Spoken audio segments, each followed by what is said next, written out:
Hey again, super friends. Jonathan Levi here, author of Become a SuperLearner and host of the Becoming Superhuman podcast. And today I am absolutely pleased as punch to introduce you to yet another incredible SuperLearner success story. In just a few moments, you are going to meet Aaron. Aaron did not have a lot of the learning struggles that many people who come to us had. He's always been a proficient learner, and as you'll immediately tell, he has so much passion about learning all kinds of topics, from real estate all the way to philosophy and, of course, people skills. What Aaron did have, though, was a thirst to learn more faster. And that's why he originally dipped into the SuperLearner MasterClass. What resulted was beyond even his expectations. Aaron found that he was able to double or even triple his ability to take in new information, and in doing so, get through the things that he was passionate about learning faster. I know you guys are going to take away some incredible nuggets that you can apply into applying your own SuperLearner techniques, and for that reason, I'm absolutely thrilled to introduce you to Aaron.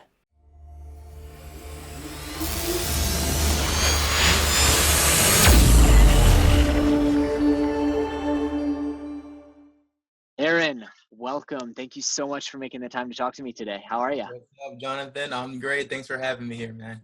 I really appreciate it. I know you just got off work, so I'm not going to take too much of your time, but my team let me know about your incredible success story with our course, and I just wanted to hear all about it. So before we get into that, tell me a little bit about yourself, who you are, what you do. All right, so I'm a graduate from University of Maryland. I graduated with a degree in animal science, so I'd say I'm more of a scientific mind, and I've always been interested in knowledge itself and knowledge of life, really. Anything biological. So I've always been interested in learning more about like who we are as a species, who we are as human beings, who we are in, in terms of our consciousness, in terms of our spirituality and philosophical thought, everything to do with being a human being and being a part of life. So I've always been an avid reader. I've always been a journaler. So when I came upon your course, I was excited because, growing up, I just realized that I've kind of had a little bit of dyslexia. So I've always had Okay. trouble reading. And even though I liked it, it took me a lot of time to finish a book. So Totally. happening upon your course, learning that there's a lot more to reading and learning than what was originally taught in school just blew my mind. So I signed up immediately, and I was just going over last night what I learned in your course, and I'm not even finished the course yet, but I've already gained such a wealth of knowledge, and Oh, I'm just so glad. listing everything out just made me realize how much I've learned and how it's stuck with me. I started the course in, I think, around March or so, and my reading has like 10 times. It's tremendously increased. I can't Oh, I'm even so believe. I glad. feel like a master at reading now. It's so amazing. I'm so glad. So if I understand correctly, you've always been a big learner. So you aren't one of these folks who came and said like, "Hey, I hate learning. Learning isn't fun." Learning was always fun for you, but Mm, it was a slow process. right. Yeah, it was And so tough. you decided, you know what? If I'm so passionate about doing this, why don't I figure out how to do more of it better and Right. faster? Amazing. So tell me what you learned. Yeah, I love that you listed this out. You came prepared for the interview. What are some of the big takeaways that you learned throughout the course? Things that uh, were just wow moments. I'd say the biggest wow moment was learning how to speed read. Just separating the page into columns, into Mhm. 2 or 3 columns, and decreasing the amount of saccades that the eye goes through when reading. So instead of reading from word to word, I'm reading like from chunks of words to chunks of words, and I can go down the page a lot faster that way. And like you said, I was worried about if I wasn't retaining all the information, but Right. eventually, like I set the speed I wanted to go at, and my comprehension it did eventually catch up. So to the point where I could just like go through the page and comprehend everything, and just keep flipping and keep flipping and keep flipping. And I'm so also, glad to hear that because so many students struggle with that comprehension element. I always say like yeah, the speed reading stuff takes a long time, whereas the memory stuff is instant, right? Like once you get it, anyone who actually turns around and applies the memory stuff is like, holy shit, this is magic.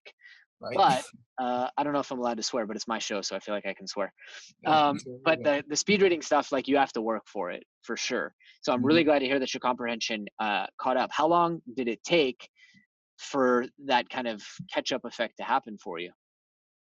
I'd say about a month or so, because Yeah, I would still be a little hesitant with just going through the pages. Like I'd always had the problem of going back whenever I'd go through a page right. and think I didn't get the entire thing, so I would go back to the previous paragraph or the previous sentence and read the same thing like 3 or 4 times before actually moving on. And I realized how much time that actually wasted. Totally. That Totally. I could go through the chapter and then go back and review and see what I missed. Yeah, a big the untold secret of what we do, and eventually I recorded a lecture about this, is just the Pygmalion effect or the Golem effect, right? Like if you're telling yourself, Mhm, "I'm not mhm. getting it, I'm not getting it." This was a major turning point for me when I trained with Anna one on one. Is I was just telling myself, "I'm not getting it, I'm not getting it," and then eventually she looked at the page and she goes, "Well, okay, uh, tell me what you did get." And I said, resistance, resistance, resistance. And she goes, "Okay, well, did you read the part about the mouse?" And I go, "Yeah, yeah, there was a mouse, and the mouse did this." And she goes, "Ah, you are getting it." That moment of like you're getting more than you think, and if you condition yourself to I'm not getting it, I'm not getting it, you're not going to get it. Right? What else was game changing for you? Sub vocalization. I never knew that was actually a problem, but that voice in your head that actually slows you down. So I'm Totally. still having a little bit of trouble getting rid of that completely. But You can. Yeah, and that's something that we need to clarify more in the course. Probably you can't get rid of it completely. It's always going to be, especially proper yeah, nouns, numbers, things are always going to pop up for you, but you can eliminate and reduce it. And I've been reading a lot of studies recently on speed reading, and there's no way to completely eliminate mm, subvocalization. It would be amazing if you could, yeah, because then it'd just be like watching a silent picture, right? And just right. Yeah, that's silent, what it kind of silence. like. It seems like it's transforming into me. Just like the words are just becoming just a picture. Right. So how's your memory? Memory is great. You know what also helped? Um, Marking up the book. I always thought it was kind of taboo to actually write my own books, but they're my books. So They're uh, totally your books. drawing symbols after every paragraph just to so I can whenever I go back I can see that symbol and then I automatically know what I got from that paragraph and I what love that. that and also the Pomodoro technique as well. That's Yeah. extremely helpful. Just I never knew how much like and how important it was to actually take a break every 25 minutes and that's improved my memory and comprehension like Oh, I'm so glad. I'm so glad. I'm guilty of not using the Pomodoro technique, and I need to. I think naturally, probably, I get up every 45 minutes to go pee or something like that. But Mhm. I should probably start timing it. Brandon, one of our team members, is like religious about timing his Pomodoros. I think I probably need to do that as well. Yeah, it was so easy. Just setting a timer and then it just goes off and I'm like, oh cool, get a break and I I get can a listen break. to All right. something. Yeah. I love it. I love it. So you also mentioned that you're drawing the markers. I think that's a really, really interesting idea. Talk to me about pre-reading. You had said that pre-reading was a really big thing for you. Pre-reading, yeah, definitely, definitely. That I don't use it.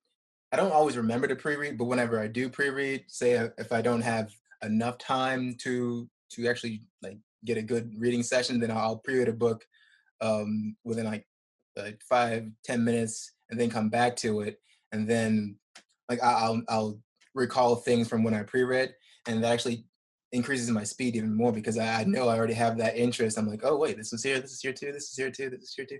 So yeah, It's super interesting how invested our brains can become yeah. in proving themselves right.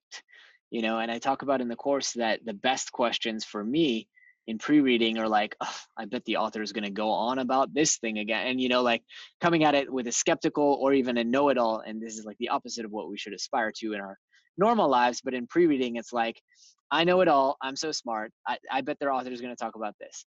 Hmm. And then you will crave to prove yourself right. And so you'll be able to focus. It's a focus tool more than anything, I think, pre-reading. Indeed, indeed. Very, very cool. So what are you learning, Aaron? Like, tell me what your learning challenges are right now and how they're going. Right now, I'm learning real estate actually. So Cool. I'd say that the most challenging part of that is actually learning who to be in contact with. So it's not so much the process itself as far as actually making phone calls. So let me talk about my interest in philosophy and enlightenment. So I'm actually reading Autobiography of a Yogi right now, and Cool. I've wanted to read that.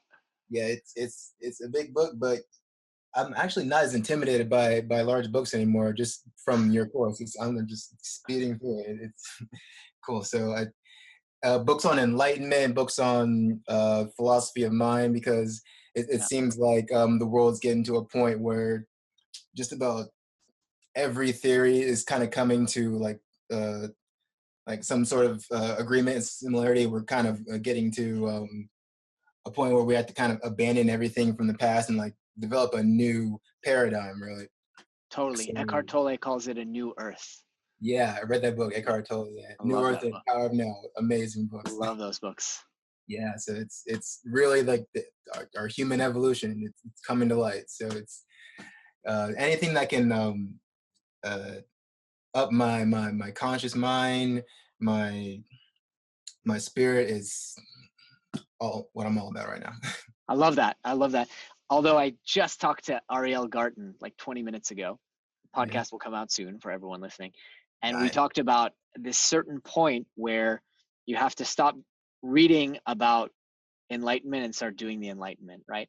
And Mm, she had some really interesting things to say. I won't give away the whole episode, but interesting things to say about how actually meditation is learning, and it's learning a set of behaviors and mindsets and stuff like that, and just how at a certain point we have to stop reading and thinking and talking about meditation and just meditate, because this is one of those exclusive areas of life where sharpening the axe isn't actually going to make the cutting the tree any better.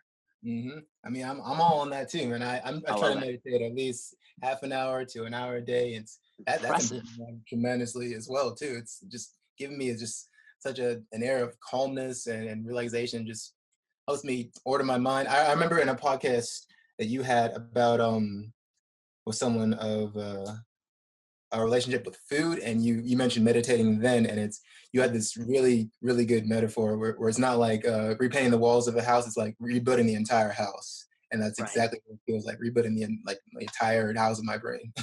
Now, let me ask, how did you remember that? Because that's a super small detail of an episode with Daniel Thomas Hind. It just blew my mind away. It's so accurate. But as you're listening to audio, are you creating vision? I mean, did you have a picture of that in your head of I that did metaphor? visualize. I visualized me actually Awesome. like a house rebuilding itself. So yeah, I think Amazing. that my visualization has definitely improved That's so from cool. the course. That's cool. And a takeaway there for students is, we think a lot of times about visualization that you have to be reading, but it's just as important when you're listening to a podcast episode or in a conversation right now. So, right, I have a picture of you sitting in front of a bunch of real estate books. I have a picture of you with Autobiography of a Yogi. When you said it's not a small book, I pictured you like leaning on one side, holding it, Mhm. because you were turned to one side while you were saying that. Right.